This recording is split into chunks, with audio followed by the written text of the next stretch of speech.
Awak mabuk ke? Awak tak nampak apa awak buat? Hai, berjumpa lagi dengan saya hari ini, sesi chillax kita, Dr. Ahmad Zarif. Hari ini kita nak bercakap berkenaan serangan jantung atau sakit jantung. Okey, nampak kan video tadi?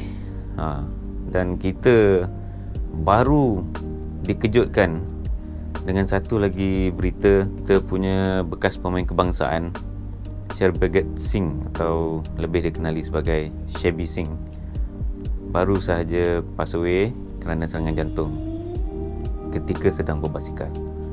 So saya rasa satu kehilangan yang besar lah kepada peminat bola sepak negara. Kita nampak daripada video viral baru-baru ni, kalau ada sesiapa yang perasan gambar tu, pemandu lori tu dia tak boleh bercakap, dia tengah menahan sakit. Orang tanya dia macam tu kita nampak macam mencungap sikit, tak boleh cakap, sangat sakit.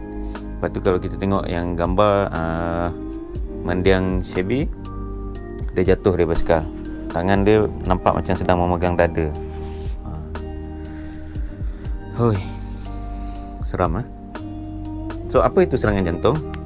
Serangan jantung ni dia berlaku apabila aliran darah yang pergi ke otot jantung tu dia terhalang atau dia terhenti, menyebabkan otot nak bergerak tak boleh sebab bahagian tu dah mati, dia tak ada supply. Kalau macam kereta mainan, elektrik dia tu tak ada, bateri tak ada, contoh macam tu, macam mana dia nak gerak? So bila jantung tu tak bergerak, macam mana dia nak pump? Bila dia tak pump, macam mana badan nak dapat oksigen? Lagi-lagi otak. So itulah yang berlaku dekat orang yang kena serangan jantung ni. Itu yang boleh membawa kepada kematian. Jadi tak tahulah, kalau kita tengok kepada ekonomi, pembangunan kesihatan mana-mana negara pun, kita tengok semua naik macam ni, tapi kenapa meningkat serangan jantung ni? Fikir-fikir kan, maybe sebab orang dah terlalu busy, kerja semakin banyak. Yelah, lifestyle kita dah makin tinggi, jadi perlu bekerja lebih. Dia perlu pastikan dia punya lifestyle tu dia follow, dia ikut. Jadi dia tak buat, dia punya dah terlalu busy, dia tak buat dia punya saringan kesihatan. Benda ni yang saya selalu ingatkan. Tapi yalah, takkanlah ada setengah orang tu langsung tak buat dia punya saringan kesihatan kan.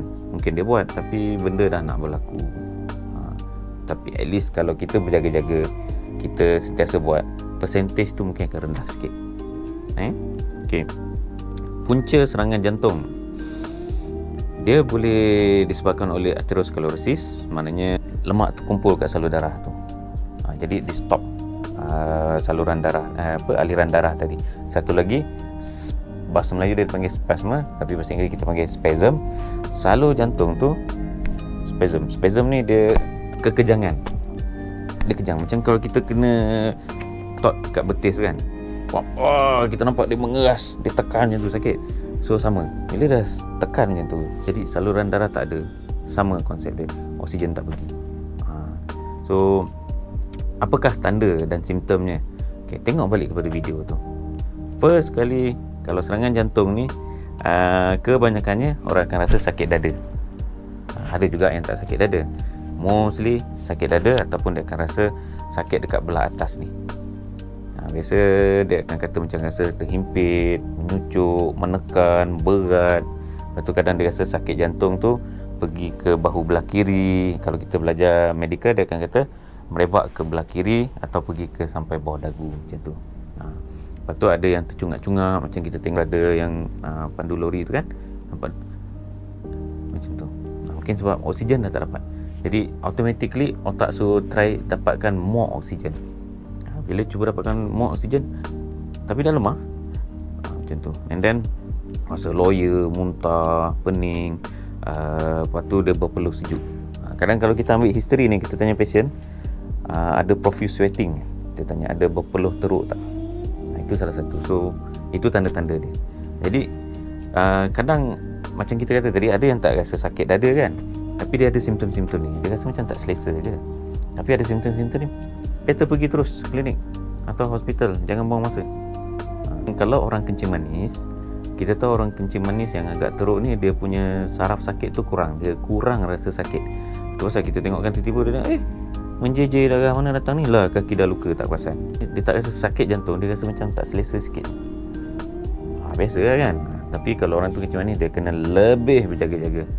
Tak selesa pergi je, lantaklah badan kita kan, kita nak pergi check kan, pergi, nak pergi klinik kesihatan boleh, mungkin ambil masa sikit, berapa lama dia tengok kita relax, tenang macam tu, tak adalah, dia akan cepat sebab dia akan dahulukan yang lebih emergency. Kalau kita pergi private, cepat sikit, kalau duit lebih sikit, tapi insyaAllah terjaga, tengok-tengok tak ada apa, okey lah, baguslah. Janganlah tak ada apa tu soalah rugi, tak apalah, kita dah check kan, dah usaha, mana boleh tawakal tak ada usaha kan.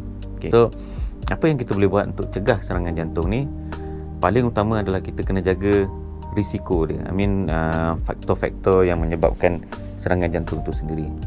Salah satunya adalah kita jaga kita punya tekanan darah. Okay. So saya sarankan setiap rumah ada satu lah mesin cek tekanan darah tu. Bila-bila tak selesa, cek.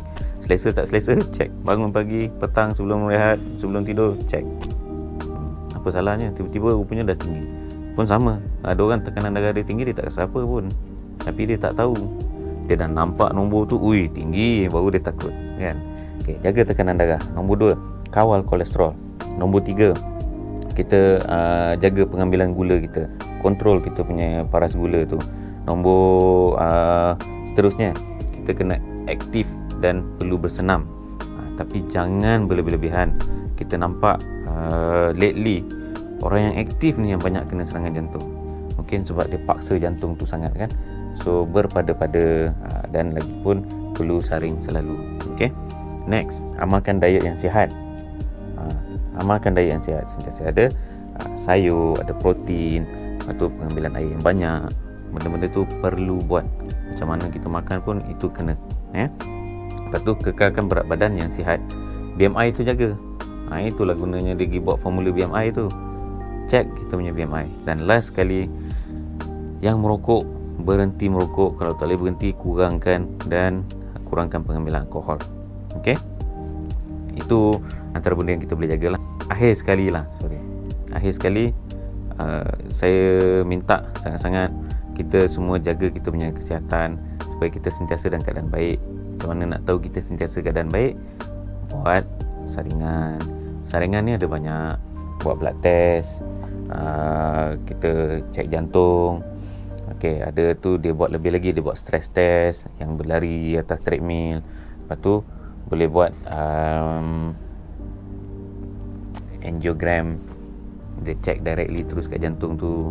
Ini perlu bincang dengan doktor anda, dan kalau yang ada insurans tu lagi baik, benda tu akan cover. Tapi bincang dengan doktor lah. So jaga, sayang. Sebab saya ada terbaca satu artikel ni, dia tak ingat kat mana orang share.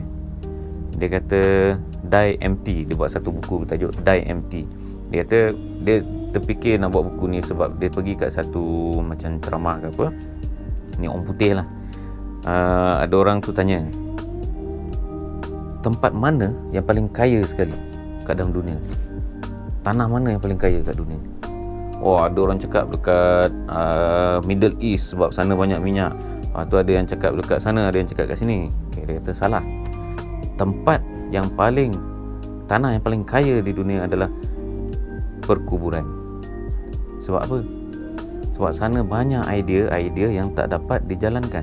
Ada banyak idea-idea yang tertanam dekat dalam tu.